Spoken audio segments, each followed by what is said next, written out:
Bila mendengar kata temu kunci, pastilah yang terbayang adalah salah satu jenis tanaman dari keluarga tanaman obat keluarga atau sebangsa tanaman obat. Tapi bagi masyarakat di seputaran Samarinda dan Tenggarong, temu kunci juga merupakan sebuah nama olahan cemilan tradisional khas dari masyarakat Kutai. Namun sebelum membuat olahan kue temu kunci, aku harus mempersiapkan daun katu untuk dijadikan bahan pewarna kue ini agar lebih menarik. Bagi masyarakat di wilayah Loa Tebu, Kabupaten Tenggarong, daun katuk seringkali dimanfaatkan sebagai pewarna alami olahan makanan, layaknya daun suji atau daun pandan karena kandungan klorofilnya yang cukup tinggi.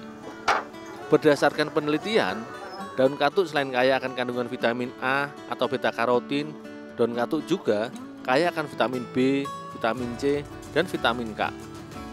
Daun katuk juga kaya akan kandungan mineral serta kalsium, zat besi, fosfor, dan magnesium.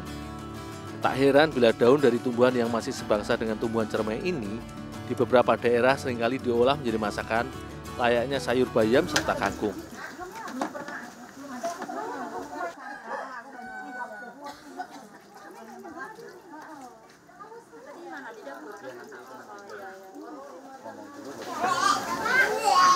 Ya, Bu. Ini sekalian diperas ya.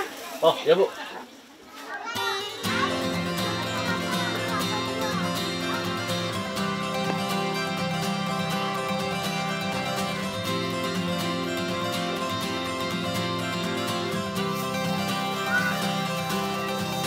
Hampir di setiap olahan makanan, baik masakan, jajanan maupun cemilan di Indonesia, atau bahkan di seputaran wilayah Asia Tenggara, seolah tidak bisa dipisahkan dari salah satu bahan yang terbuat dari air perasan hasil parutan kelapa, yaitu santan. Selain memberikan sensasi cita rasa gurih pada olahan makanan, santan juga membentuk tekstur pada adonan olahan. Seperti halnya kue temu kunci yang akan aku buat nanti, juga memerlukan santan sebagai salah satu komposisi dalam bahan adonan.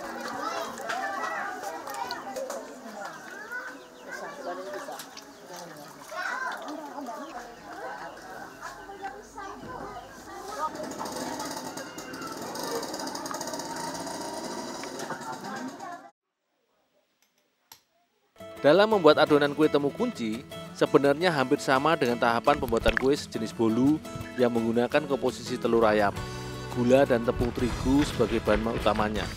Namun perbedaannya, kue kunci tidak menggunakan mentega. Bu, ini Bu, daun katuk sama santan sudah siap, Bu? Oh iya. Ini lanjutin nyendol.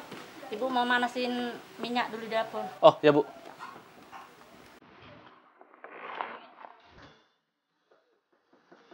Sebagai tahap awal dalam proses pembuatannya, telur ayam pun dikocok hingga mengembang. Kue temu kunci merupakan kue bolu yang bercita rasa manis dan lembut. Tak lupa, gula pasir pun ditambahkan ke dalam adonan, menyusul susu krimer dan juga santan. Penambahan susu dan santan ini akan membuat adonan menjadi lebih lembut namun tetap menyatu.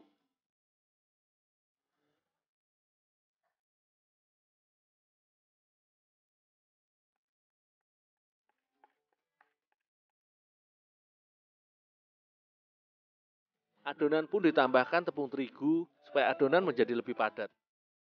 Sebagai jajanan tradisional, kue temu kunci original sebenarnya berwarna kuning terang pada bagian dalam dan sedikit coklat atau gelap pada bagian luar, layaknya kue bolu lainnya ketika sudah matang nanti.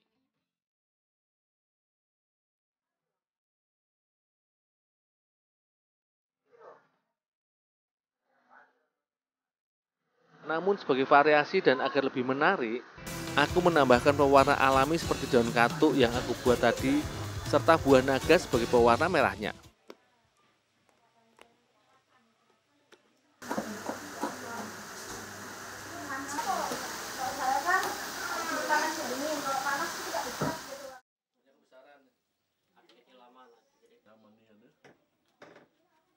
Setiap olahan memiliki cara serta teknik yang berbeda meski menggunakan bahan yang sama. Salah satu keunikan dari kue tradisional khas Kutai ini adalah proses mematangkan adonan. Berbeda dengan kue jenis bolu lainnya, di mana adonan dimatangkan secara dipanggang atau dikukus. Adonan kue temu kunci dimatangkan dengan cara digoreng. Selain itu, Proses penggorengan inilah yang menjadi ciri khas serta asal muasal pemberian nama olahan cemilan ini. Dinamakan kue kunci karena bentuk jajanan ini hampir menyerupai umbi atau rimpang dari tanaman kunci yang bulat dan memiliki ekor di ujungnya ketika sudah matang. Meski terlihat mudah dan sederhana, namun satu lagi keunikan cemilan tradisional ini, yaitu dalam proses penggorengan adonan dibutuhkan kerjasama untuk mematangkan adonannya. Selagi Ibu Alus mencetak adonan dengan tangan layaknya dalam proses pembuatan bakso, Pak Yani harus dengan cekatan membolak-balik adonan agar tidak gosong ketika digoreng dalam minyak yang cukup panas di atas kuali dengan api sedang.